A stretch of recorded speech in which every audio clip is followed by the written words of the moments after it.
This is CBC Winnipeg News.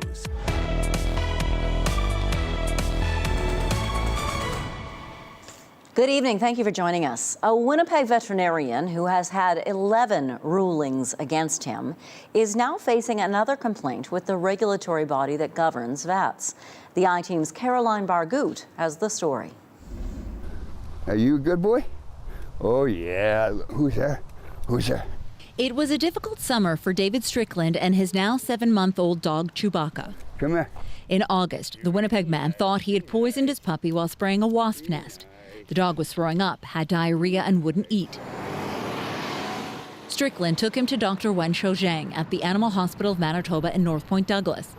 The vet told him the dog had parvovirus, an often deadly disease, and that treatment would cost $2,000 for 2 nights hospitalization and blood transfusions. And I said to him, will the dog live after that? If I do that, will the dog live? He says, I can't say for sure, but it's better than not doing nothing. So then I said to him, well, I don't know if I can afford $2,000+ right at this moment. What about I didn't want to, but I said, what about putting him down? Strickland was gutted about the idea of putting his dog down because he couldn't afford the vet bill. So he ended up going to another clinic for a second opinion. That vet told him Chewy had worms. The diagnosis and treatment cost $277. And within days, the dog was better. I was furious. I could have put this dog down for nothing. He's since filed a complaint with the Manitoba Veterinary Medical Association, or MVMA. According to the MVMA, that's the regulatory body that governs vets in this province. Dr. Zhang has had 11 complaints against him in his more than 25-year career. An inquiry panel said his disciplinary record shows a pattern of repetitive behavior, demonstrating the practice of substandard quality of veterinary medicine. Wendy Anderson says she knows that firsthand. She took her dog Jake to see Dr. Zhang 3 times for what she thought was ear mites and paid hundreds of dollars. That's a problem. Only to have the dog develop the same condition months later. She filed a complaint with the MVMA in 2018 and won. She doesn't understand how Dr. Zhang could have so many prior complaints against him and still be allowed to practice veterinary medicine. I certainly don't want to take anyone's livelihood away, but I think everybody makes mistakes or misjudgments, which is acceptable, but this is excessive and not acceptable. The MVMA written decision in her case says Dr. Zhang displays a lack of knowledge or skill or judgment in the practice of veterinary medicine. We'll check the ears. He was ordered to pay $50,000 in investigation and hearing costs, a $2,000 fine, and had to take continuing education courses. Dr. Zhang says he's been treated unfairly. Good girl. I practice with my heart. I feel I'm very knowledgeable, experienced veterinarian, but we are in a lower economic zone, and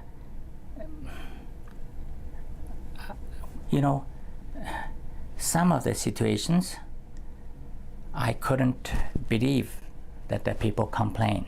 Dr. Zhang says he gives discounts to low-income clients who can't afford to pay their bills to try and help them out. He appealed the Anderson decision and lost.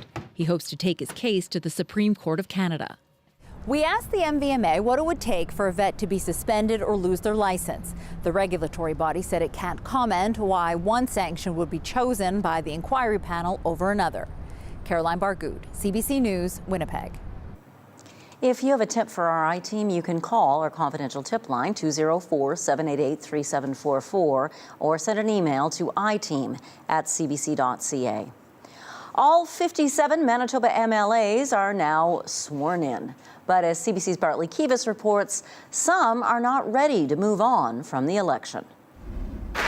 All 34 members of the NDP caucus officially became MLAs today. Some shook hands with Wabkinew, others hugged the party leader, and at least one, Fort Garry backbencher Mark Wasilyu, avoided pleasantries with the premier altogether. All 22 members of the PC caucus also got sworn in, including opposition leader Heather Stephenson. Then it was on to the issues of the day, starting with the MPI strike that could end up in arbitration as soon as Friday. Wabkinew made no apologies for asking a new NDP-appointed board to negotiate a deal. We're big believers in 60-day binding arbitration, but we inherited a situation where the clock was already around the 50-day mark. And so we're committed to, I guess, creating a bit of time here because we believe that the best place for these situations to get resolved is at the bargaining table. Canoe also addressed election promises to launch a pair of public inquiries, one into Manitoba's COVID response, another into construction and procurement scandals at City Hall. The Premier said he'd like both inquiries to start within a year. The previous government always made excuses, and what we're saying is that we're going to cut through that. We're just going to give you, the people of Manitoba, an opportunity to hear some answers. In the even shorter term, Canoe said the province will have something to say this year about funding for True North's proposed renovation of Portage Place, a project started under the PC government. Heather Stephenson, who will be interim PC leader for at least a year, didn't address reporters. Her close ally, Abhi Khan, spoke in her place, but wouldn't touch the hottest topic for his party. How interested are you in being party leader?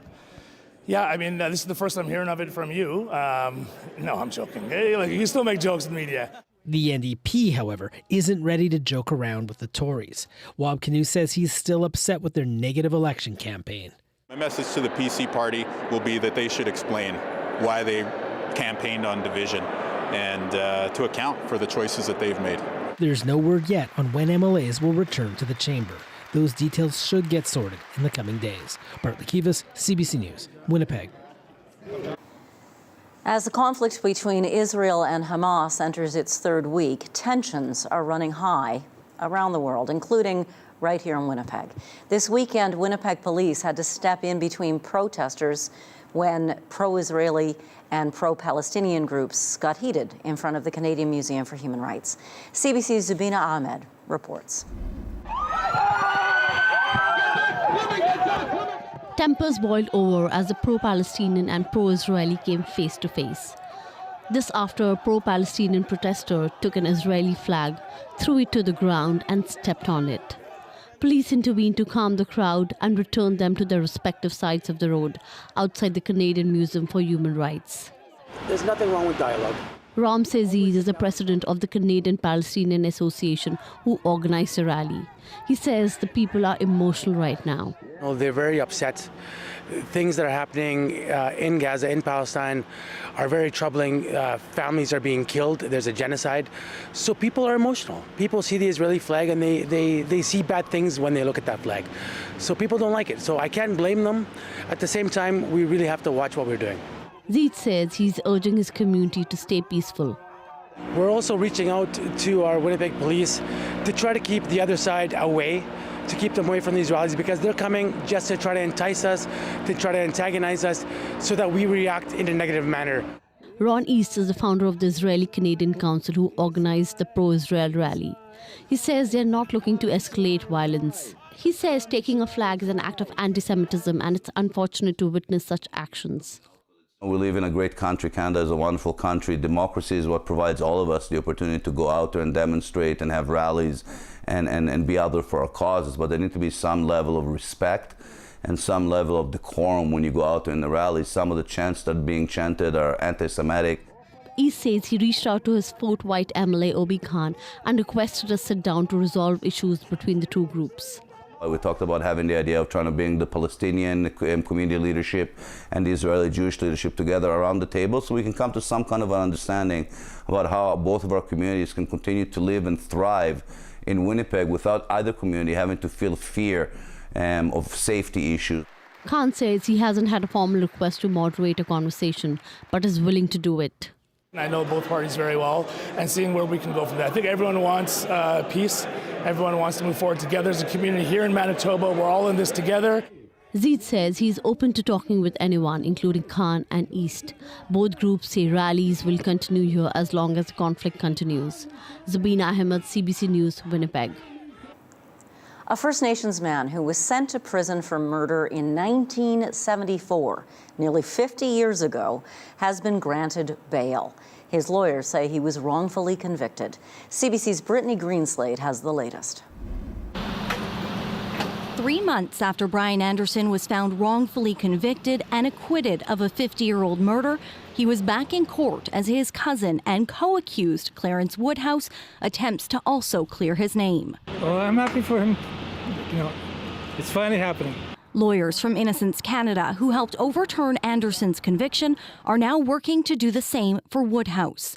Today, they stood outside the courthouse relieved that he'll be released from Stony Mountain and soon be home with his family. He's now going to go and live with his 5 grandchildren and his son. His grandchildren range from the ages of 8 to 1. So he's going to have his work cut out for him. Woodhouse and 3 others were convicted of killing a restaurant worker back in 1974. Anderson and another man, Alan Woodhouse, were exonerated in July. Prosecutors found there was a miscarriage of justice, and his lawyers say the case was entirely based on coerced confessions. The confessions were all false. They were all assaulted by the police, the Winnipeg police.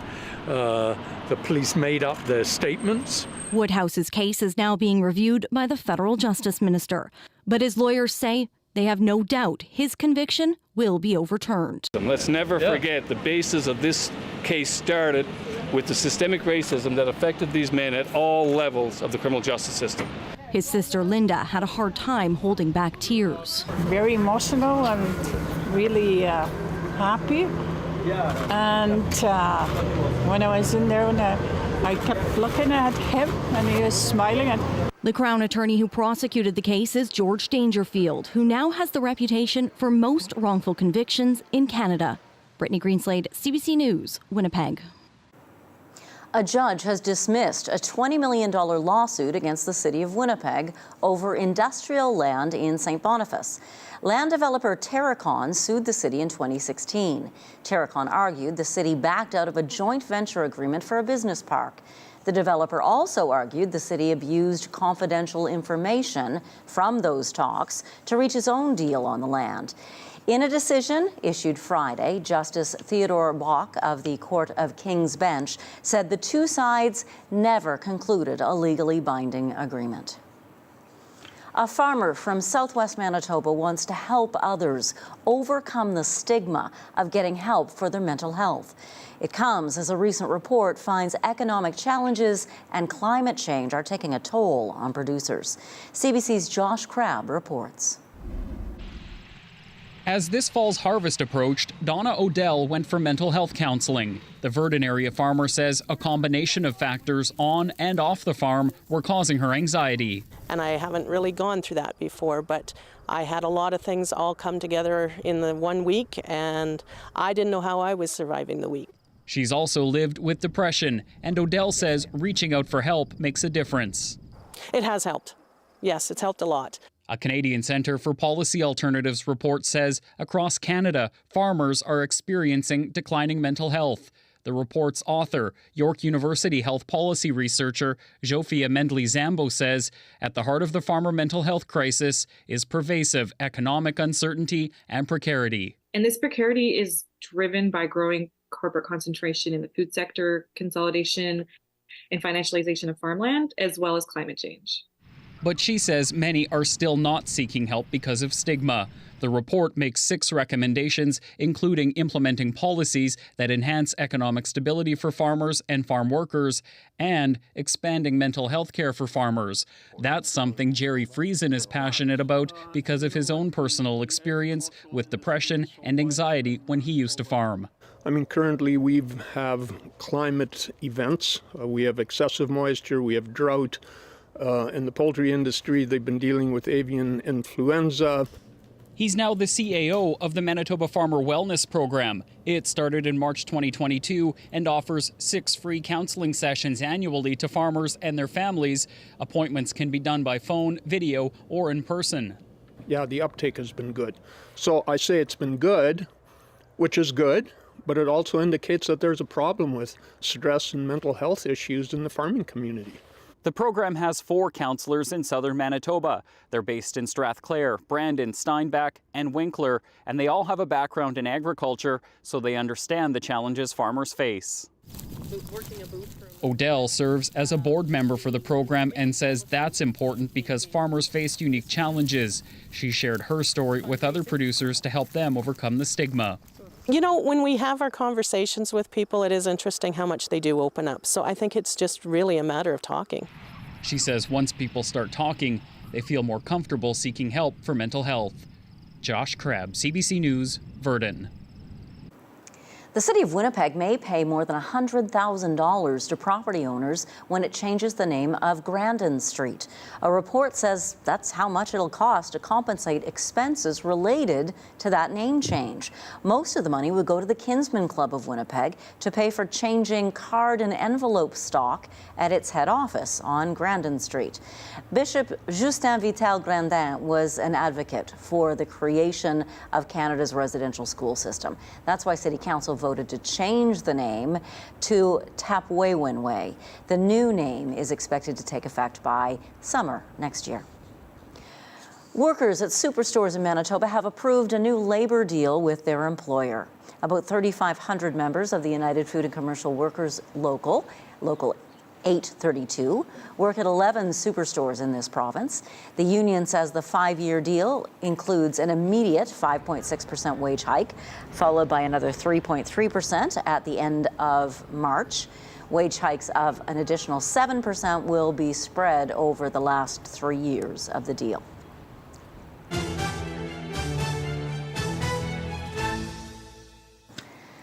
The Jets' head coach is taking a leave of absence. Rick Bonus's wife suffered a seizure last evening. The Jets say she's now in the hospital getting further tests. Associate coach Scott Arnell will step in as interim head coach. The Jets next play the St. Louis Blues tomorrow. And a Winnipegger has won a gold medal for Canada at the Pan Am Games. Skylar Park competed in Taekwondo in Santiago, Chile over the weekend. She also recently won a Grand Prix event in China. Park says it took a lot for her body to recover from that competition to compete at the Pan Am Games. But she says it meant a whole lot for her to win gold where she did. These Pan Am Games were extra special being in Chile. It's where my mom's from. And so to have family in the crowd, Chilean family in the crowd, to have my grandparents come from Winnipeg, my aunt come from Winnipeg, and just have so many supporters in the stands here at this event made it that much more special. Park's brother, Tai Wu, also won bronze in Taekwondo at the Pan Am Games over the weekend. She says now she's setting her sights on the 2024 Paris Olympics.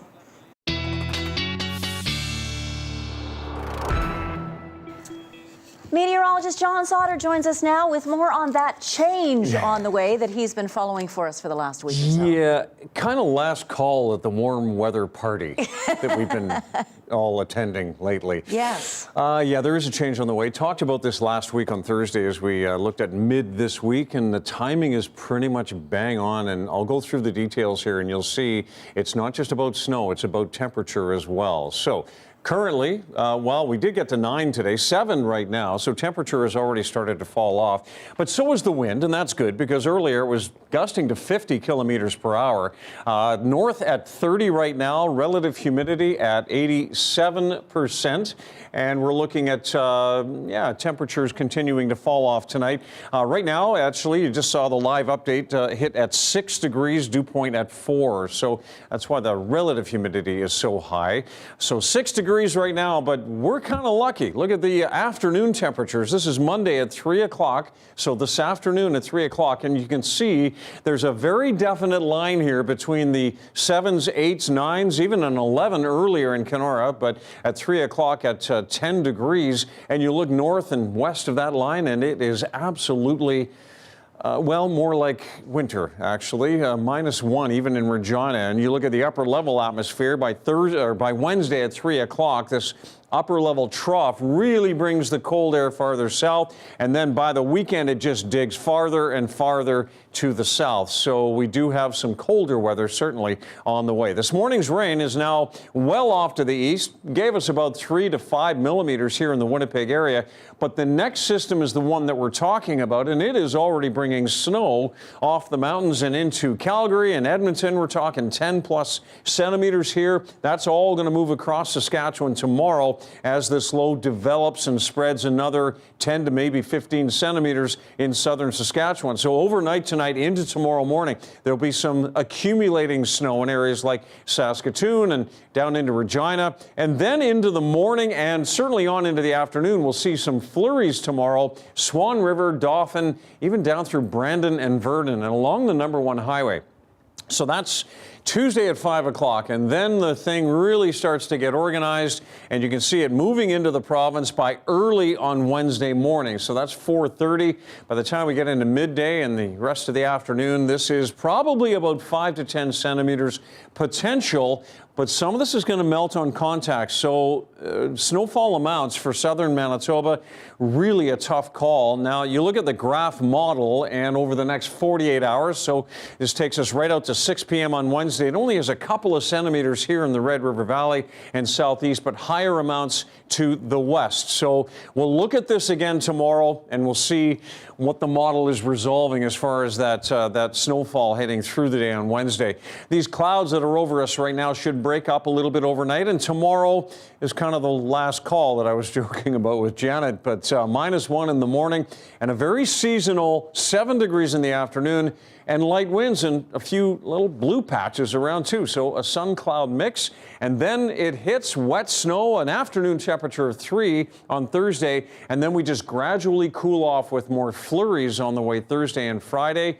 And by the time we get into the weekend, Janet, it is looking much, much colder than even these numbers. So I'll have that a little later for you. Eek! Thanks very much, John.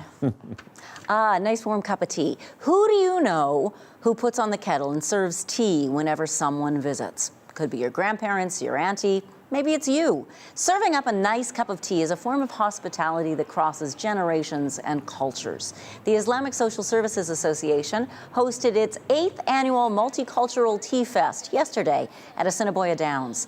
Guests had the chance to sample teas from more than a dozen countries, as well as pastries. Shahina Siddiqui, the founder and executive director of Islamic Social Services Association, joins us now. Shahina, thank you for being with us. You're welcome.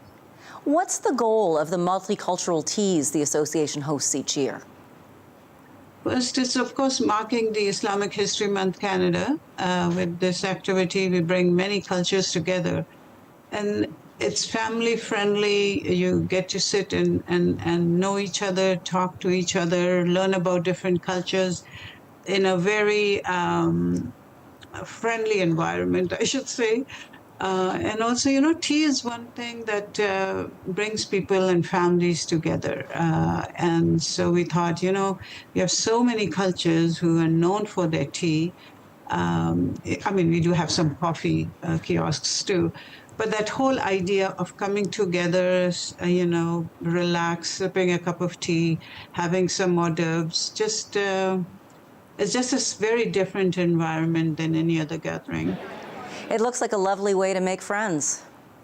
Exactly. And I have heard from people over 8 years that we've been doing this, that they have made friends through this and learned so much. Because each kiosk also has an ambassador who talks to them about and write outs about the country of origin or their parents. Many of them are second or third generation, but they still feel the pride to bring that to everyone. And such a big turnout, it's grown as an event that you needed a larger venue this year. I know, and we're glad that we got it because last year it was so tight for people to move. So I thought, okay, let's try this, and we will look again next year, learn from what we could have done better this year. But everybody loved it, you know. It's always the organizers who think, okay, this could have been better or that, but the impression everybody got was that it was great. You know, you've worked so hard for so many years to build cross-cultural understanding and friendships across faiths. With so many people upset right now about what's happening in the news, how can we stay united as Manitobans? Yeah, and you know, this was my call out to people, because many were saying, you know, we are all feeling so heavy and our hearts are so heavy. Should we do it? And I said, that's the more reason to do it. Because all the children are seeing, or we are glued to social media or TV and just seeing those horrific scenes, right? No matter where you're from.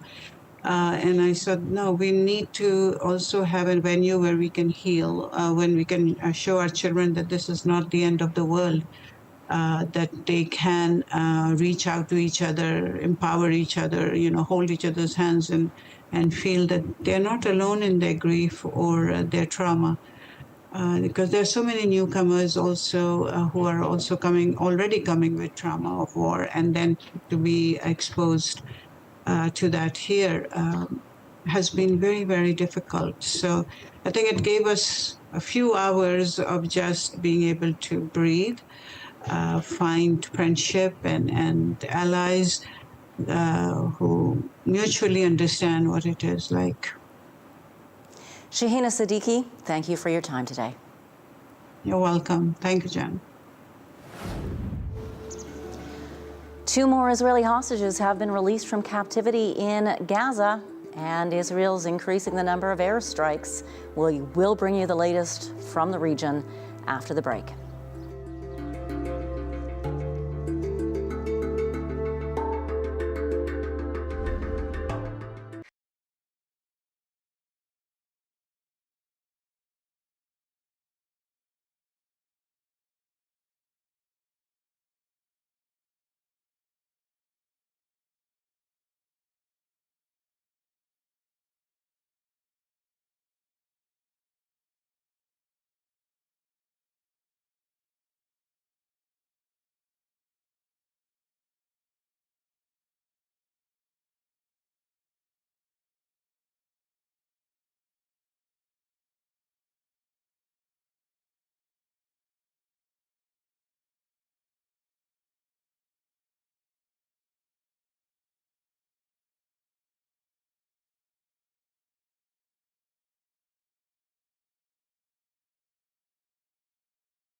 The International Committee of the Red Cross says 2 more Israeli hostages have been released from captivity in Gaza. It says the 2 women are elderly and come from a kibbutz in southern Israel, one that was attacked by Hamas earlier this month. The CBC's Susan Ormiston has more on the day's developments in the region. Families flee in Gaza City after a bombardment demolishes a neighbor's house, they say, as the Israeli military intensify their airstrikes.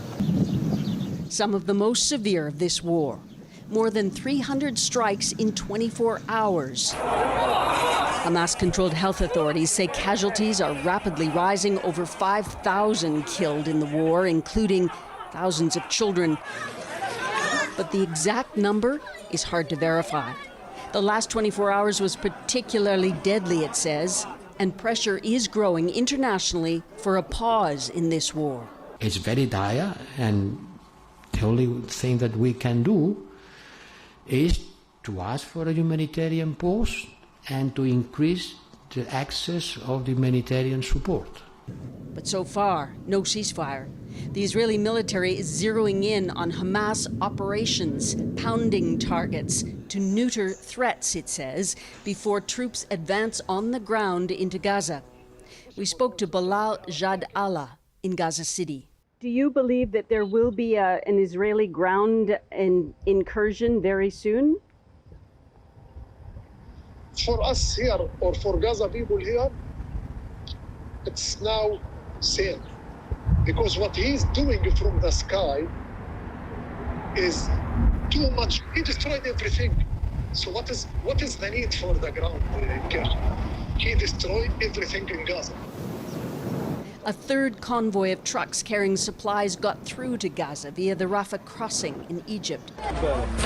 Critical supplies of food and medicine, but no fuel needed to distribute those supplies, to desalinate the water, and critically to run hospital generators. Without fuel, we are going to sadly be forced to stop our humanitarian operation in a couple of days on Wednesday night. So we really urge those who can help us to facilitate the delivery, an urgent delivery of fuel into the Gaza Strip. Gaza is bracing for another deadly night, but tonight, 2 more hostages, both Israeli women, were freed by the militant group Hamas, it says for humanitarian reasons and because of poor health. But that leaves 220 other hostages still captive inside Gaza and will only ratchet up the pressure on Israeli and other governments to get them all out before an expected ground offensive. Susan Ormiston, CBC News, Jerusalem. Canada's wrapped up its military flights leaving Israel, carrying Canadians who want to get out of the region. The Minister of Foreign Affairs is still overseas, working to help Canadians who are in the conflict zones. Meantime, here at home, the Liberal government's under pressure to call for a ceasefire. Kate McKenna has the latest. With these trucks carrying aid into Gaza, Ottawa is still looking to get about 450 people out and to Canada. The Foreign Affairs Minister says there's still no firm commitment. Evacuation of foreign nationals have not happened yet. And so we're in contact with many countries, including, of course, Israel, but also the US, Qatar, as negotiations are still happening. Melanie Joly is in the Middle East, talking to regional allies trying to stop conflict from spilling into the rest of the region. I think it is important that together we work on a political dialogue to make sure that there is a horizon for peace and stability in the mid and longer term. But she warns there is concern, especially on Israel's northern border. For Canadians that are in Lebanon, it is time now to come home. We are working in preparation and planning for what may be required of us. The defense minister says the military is ready to help bring home Canadians from Lebanon if things get worse. We're looking at every eventuality. The situation in Gaza has grown dire. NDP leader Jagmeet Singh asked for an urgent meeting with the Prime Minister, calling for an end to armed conflict. Will the Prime Minister join the NDP's call for a ceasefire now? We are doing everything that we can to support Canadians on the ground. Canada's official position is that Israel has the right to defend itself in accordance with international law. The Foreign Affairs Minister was asked repeatedly about calls for a ceasefire, including some from her fellow Liberals. She showed no signs of Canada changing its position. Kate McKenna, CBC News, Ottawa. Municipalities across Canada are under pressure to change bylaws and allow for more housing to be built. $4 billion is up for grabs through Canada's Housing Accelerator Fund. But as CBC's Marina von Stackelberg reports, some cities are concerned with the demands Ottawa's putting on them. Canada's Housing Minister Sean Fraser with a message for municipalities. If you want federal money to help you build more homes, get ambitious or get left behind. We are looking for the best of the best. We are looking for the most ambitious applications. Ottawa has received some 540 applications, but Fraser is suggesting cities alter their proposals to increase their chances of scoring the funds. He says municipalities should offer up their own land for development, speed up building permits, and loosen restrictions on the parking and land they require for housing. If there's a message for communities that are partway through the process today, if you see your neighbor stepping up their ambition and getting a successful agreement with the federal government, know that that's who you're competing against. Ottawa also wants cities to change zoning bylaws, so land designated for a single house can be used for multiple units. That's something Mississauga, Ontario recently voted to do. I have no direction from my residents as to whether or not I should be voting in favor of fourplexes as of right. But some councillors who voted against that worry in the rush to rezone and access the money, they haven't studied the impact on public services. For the federal government to impose its housing standards on municipalities across this country and then just dangle a little bit of funding in front of us to get us to significantly overhaul our zoning bylaws in our cities, I think is very disingenuous by the federal government. Other cities have a plan, but think Ottawa needs to be more flexible with its demands. When the minister asked for 4 units per property, we just don't see that fits for Charlottetown because one method or one idea is not applicable to all. So as an historic city, we have to keep that historic look. I don't want to see the historic buildings in Charlottetown knocked over for small apartments, of course. The federal government has reached funding deals with Halifax and several Ontario cities, including Hamilton, London, Vaughan, and Brampton. And in the coming few weeks, Ottawa plans to look at the applications from smaller municipalities and rural communities. Marina von Stackelberg, CBC News, Ottawa. If you've ever been tempted by a sign like this or by flyers you get from companies offering to buy your home for cash, stay tuned. After the break, we'll hear from an Ontario woman who says signing up for this was a costly mistake for her. You're watching CBC Winnipeg News.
Welcome back.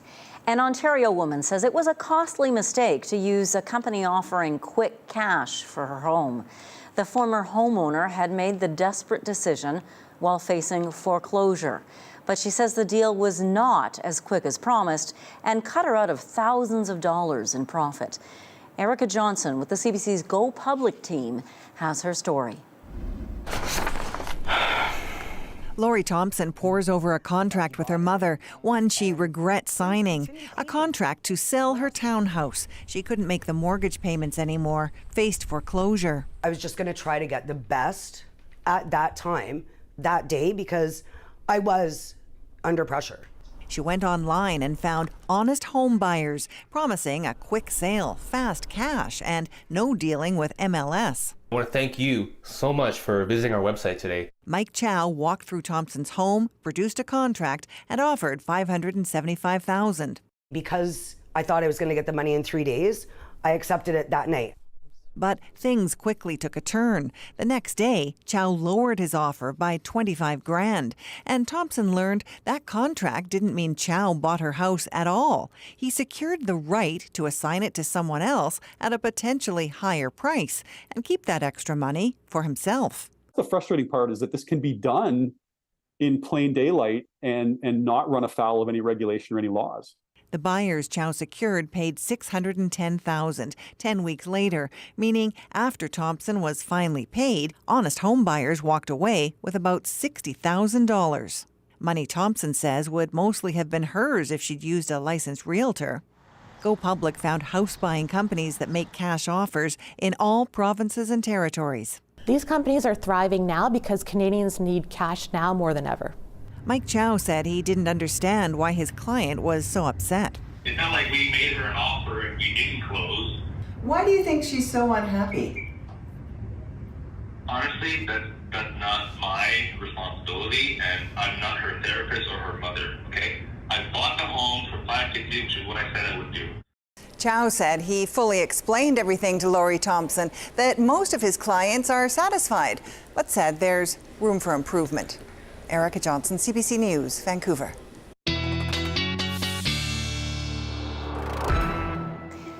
Meteorologist John Sauter joins us now. Okay, so Tuesday night for some of the province, they'll be getting snow like by this time tomorrow.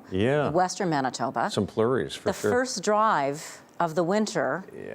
We always see people who, it seems to take you by surprise that you can't stop as quickly as you can when the pavement's dry. Yeah, and when the temperatures, like we'll see on Wednesday, are just above zero, we get fooled because sometimes a lot of this is going to melt on contact, but bridges don't have the benefit of the heating of the ground. Have a look at this, and it sort of explains what's going on. If you've got a road temperature at +1 and an air temperature at -2, and that air is just flowing over top and underneath the bridge deck temperature can be -3. So you're driving from wet roads, you get on the bridges, and you start to slide around.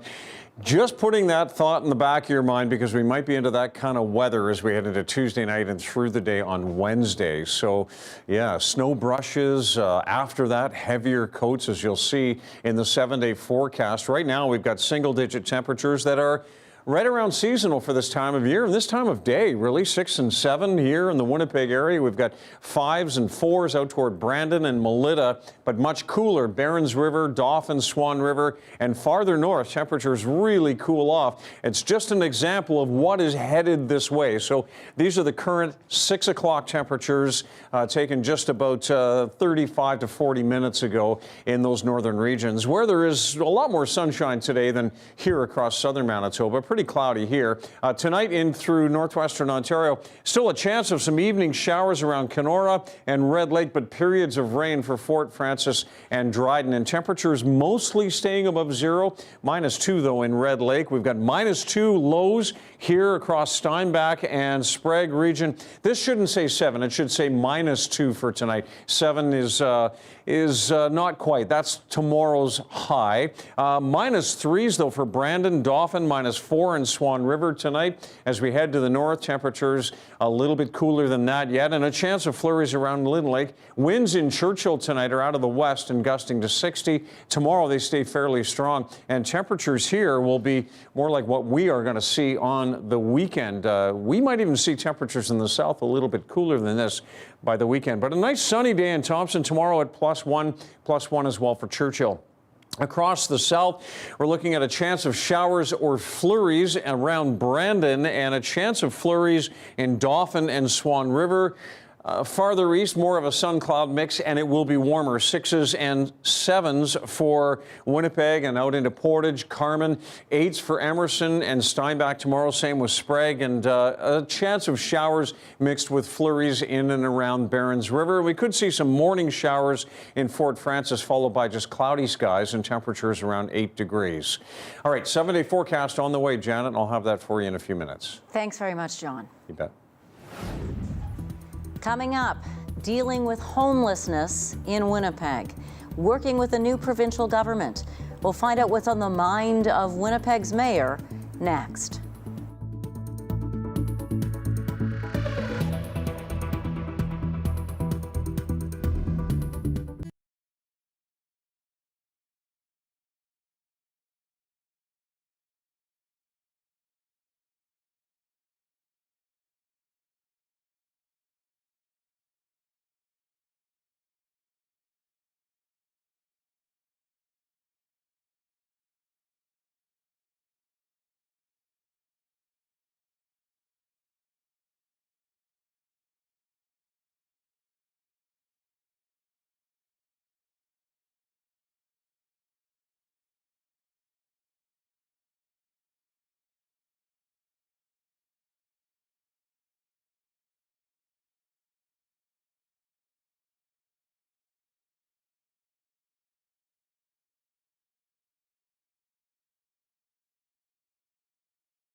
From homelessness to addictions, there are many tough challenges facing Winnipeg. CBC Radio's Faith Fundal sat down with Mayor Scott Gillingham to talk about these issues and catch up on other matters at City Hall. You posted on social media last week about Wab Kinew and his cabinet being sworn in. You said you were looking forward to working with all the new ministers, especially Ian Bushi in municipal relations and Bernadette Smith in housing, addictions, homelessness, mental health on shared priorities. When do you expect to officially meet? Well, the Premier and I had an initial meeting just before he was sworn in. And in that meeting, we really identified some shared priorities. And homelessness and tackling homelessness is right at the top of the list for both the Premier and myself. And that to me is a good sign because I think we have a strong partner in Premier Kinew. And I was really pleased to see that he named Minister Bernadette Smith to be the Minister for Homelessness, Addiction, Housing, and Mental Health. And I think bringing all of those aspects under one portfolio, though it'll be very large, is really important because all of those really touch the homelessness file. Did you have a conversation with him about safe injection sites, for example? It's something that's been in the news, has come up on and off over the last number of years. Yeah, that was not raised with me, in our conversation, but just the need to adopt one coordinated approach. We both share that idea. We've talked about, both he and I, the Premier and I, have talked about a model that Houston uses. Now, I want to reiterate what I've said before, Faith, that there are so many organizations within the City of Winnipeg that are doing great work, and they are coordinating, but making sure that all partners, including governments, are on the same page with one coordinated plan. We really need that kind of focus and coordination if we're going to make a difference in the lives of people who are struggling on our streets right now. And Houston has the principles of a housing first approach. How might something like that look like here? What would have to come together for that single approach to be successful, do you think? Well, there really is a housing first approach here as well. It's but by many partners. It's a matter of coordinating. First of all, there needs to be one coordinated plan. Everybody needs to share the data. It does need to be a housing first approach so that we can get people off the streets into housing, but they need wraparound supports. And that's where the work of Minister Smith is going to be so critical to make sure that we are all working together and that, she can help to identify those locations where people can be taken from the street, put into housing, and make sure everybody has the supports they need to be successful. We got to talk about what some people were upset about recently. A decision by the Winnipeg Police Service to pull officers from community districts and reassign them to beef up patrols downtown. What is your take on that move? Where do you stand on all of this? Well, I support the chief in that move at this time. Unfortunately, Faith, right now across Winnipeg, the crime rate is too high, and there has been an increase in criminal activity in the downtown. Thankfully, that is being addressed. It's being addressed by several different means. The chief has pulled officers from other areas to walk the beat in the downtown, so we have more foot patrol in the downtown right now, which is good. That gives us time to bring the 24 new officers on board. The previous provincial government announced funding for 24 more police officers for foot patrol in the downtown. So in the meantime, the chief has allocated some resources and a temporary measure to fill that void. But we also have the Downtown Community Safety Partnership. Community safety is not all about officers and badges and guns. They can't do it all. And so there's also a coordination with the Downtown Community Safety Partnership. And that group is so important because they can make sure that where there's not criminal activity, they can make sure that when they're talking to people or engaging with people who are struggling, they can get the right resources. Sometimes it's a social services agency that someone needs for the right resource. But making sure that our community is safer is a priority of mine, and I know it's a priority of the new Premier as well. Mayor of Winnipeg speaking with Faith Fundal. Hey, Geese, what are you doing still here? These guys might want to start heading south once they see John's forecast. He'll be back with his 7-day after the break.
When it comes to your news, you want up-to-the-minute access. Anytime, anywhere. Get the facts straight from the source. Download the free CBC News app or visit cbcnews.ca for news you can trust.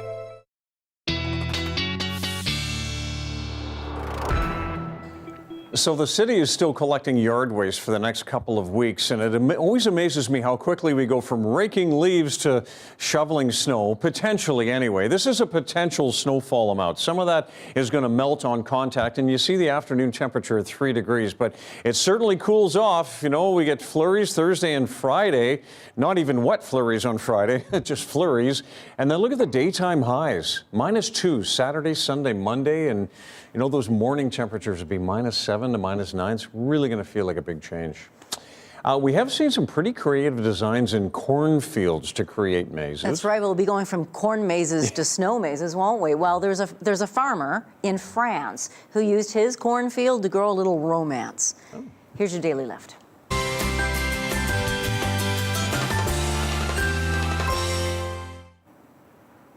You are looking at a surprise proposal carved out in massive letters that stretch about 180 meters. It's "Will you marry me?" in French, of course, an idea that was a year in the planning. The farmer used a tractor and GPS to carve out the question, let the corn grow, brought out his partner of 8 years to take a look at the field as a drone flew overhead, revealing the message. Of course, the farmer didn't stop there. Had to drop to one knee for the proposal. Oh, man. For the record, his partner said, "Oui." Oui. Oui. Very yes. creative, isn't it? Yes, I will marry you. Yeah, that is creative. Very That's original. excellent. Good. Better than on the big screen at the hockey game. Right? Yeah. See? But, you know, that works too. Whatever works. Have a great evening. Good night.